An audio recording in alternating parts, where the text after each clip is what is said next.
नमस्कार मित्रांनो, डॉक्टर सारंग देवरे. आज आपण ऐकूयात गुडघेदुखी आणि 50शीचं वय. एक रफली गुडघेदुखी जी नैसर्गिक मार न लागता उद्भवणारी असते आणि गुडघेदुखी जी पडझड होऊन किंवा खेळताना पाय घसरून, अडकून, मुडपून, मार लागून ती उद्भवणारी गुडघेदुखी, हे 2 कॅटेगरीकली आपण वेगळे केले पाहिजे. मार कुठल्याही व्यक्तीला कुठल्याही वयात लागू शकतो. Usually youngsters more than fractures they come up with soft tissue injuries. Meniscus म्हणजे गुडघ्यात चकती फाटली, एसीएल, पीसीएल गुडघ्यातले दोर तुटले, एमपीएफएल एक साधारणपणे पॉप्लिटियस, हे अजून कॉम्प्लिकेटेड क्लिष्ट दोर तुटलेत. हे युजुअली इंजुरीजचे पॅटर्न असतात. मार न लागता उद्भवणारी जी गुडघेदुखी असते त्याच्यात बेसिकली मिक्झॉइड एसीएल असतो. त्याच्यानंतर मेनिस्कस इंजुरी आहेत. Gradually over a period of time झीज होऊन मेनिस्कस फाटलेला आहे, जिथं तुम्हाला पर्टिक्युलरली मोठा ट्रॉमा काही आठवत नाही. डिस्कॉइड मेनिस्कस आहे, जो सहजासहजी छोट्या इंजुरीमध्ये टेअर होऊन गेला. Discoid meniscus, myxoid ACL, degenerative ACL tear, याच्यासोबत गुडघ्यांमध्ये इनहेरिटंटली असलेला वारस, अतिरिक्त वजनामुळे, पुअर बोन स्टॉकमुळे अजून आलेला वारस म्हणजे गुडघ्यात आलेला वाक, त्याच्यामुळे विशिष्ट भागात अतिरिक्त ताण पडतो. स्कॅनोग्राम नावाचा एक फोटो असतो, ज्याच्यात आपण याच्यात गुडघ्यांची वाकचं कॅल्क्युलेशन करतो, त्याच्यात याचं वर्गीकरण होतं.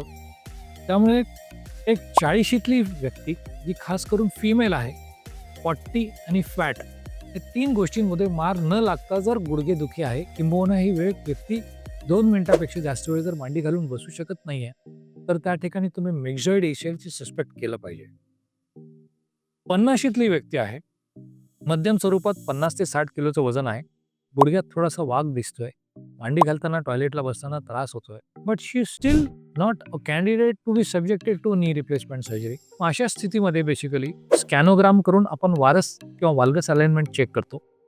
MRI करून मेनिस्कसचं रूट टेअर आहे का किंवा मेनिस्कस कुठे किती क्लिष्ट पद्धतीने फाटलेलं आहे त्याचा आपण अंदाज घेतो आणि त्यानुसार ह्या व्यक्तीला आपण हाय tibial osteotomy with root repair किंवा मेनिस्कस रिपेअर हा एक पर्याय देऊ शकतो, जेणेकरून बेसिकली त्यांची पुढची 8-10 वर्ष तोच गुडघा बायोलॉजिकल टिश्यूवर तुमचा सहज निघतो. असे अनेक रुग्ण आहेत जे हाय टिबियल ऑस्टिओटॉमी आणि मेनिस्कस रूट रिपेअर किंवा मेनिस्कस रिपेअरने एक सर्वसाधारणपणे 8 ते 10 वर्ष ते सहजतेने काढतात. त्या दरम्यान जर त्यांनी चांगली काळजी घेतली तर ऑपोजिट नी पेनही कमी होतो. सप्लिमेंट्स घेतले तर basically bone quality, cartilage quality तुमची इम्प्रूव्ह होते. व्यायाम करत राहिले तर गुडघ्यांना कंट्रोल करणारे स्नायूची क्वालिटी कंट्रोल होते. वजन जर कमी केलं तर तुमच्याच आहेत तेच ऑपरेशन अजून अधिक वर्ष तुम्हाला सोबत पुढे घेऊन जातं.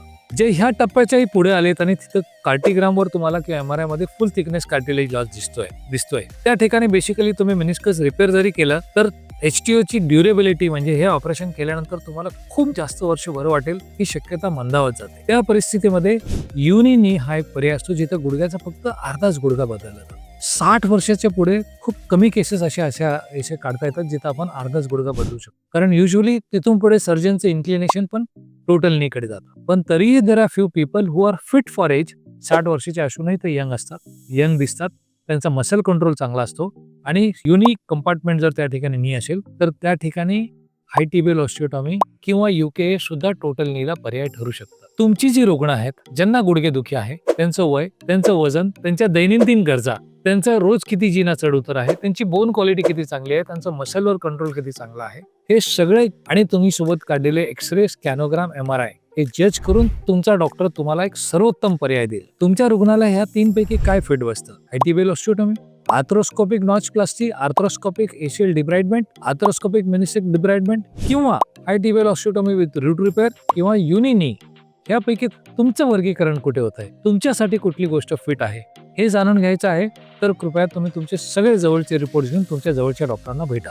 ते तुमच्या त्रासाचं वर्गीकरण करतील, कॅटेगरायझेशन केल्यानंतर तुम्हाला तो सर्वोत्तम पर्याय सांगतील, सेकंड सर्वोत्तम पर्याय सांगतील. बऱ्याचदा बहुतांश लोकांना एक खूप चांगला सर्वोत्तम पर्याय निवडायची त्यांची इच्छा असते, पण कॉस्ट कन्स्ट्रेंट्समुळे त्या ठिकाणी मर्यादा येतात. कॉस्ट कन्स्ट्रेंट्स हा आजच्या तारखेत कुठल्याही सर्वोत्तम ट्रीटमेंटला एक फार मोठा हर्डल आहे, जो समाजात खूप मोठ्या प्रमाणात बघण्यात येतो. सगळ्याच लोकांना सगळ्याच मेडिकल सर्व्हिसेस अप्रोचेबल नसतात किंवा अफोर्डेबल नसतात. त्या ठिकाणी आपल्याला एक मधला पर्याय शोधायला लागतो, जेणेकरून पेशंटचा खर्चही जास्त होणार नाही आणि त्याला त्यातल्या त्यात आपण त्याच्या बजेटमध्ये खूप चांगला पर्याय देऊ कुठला शकतो हे तुम्हाला तुमचा एक निष्णात सर्जन जरूर सांगेल.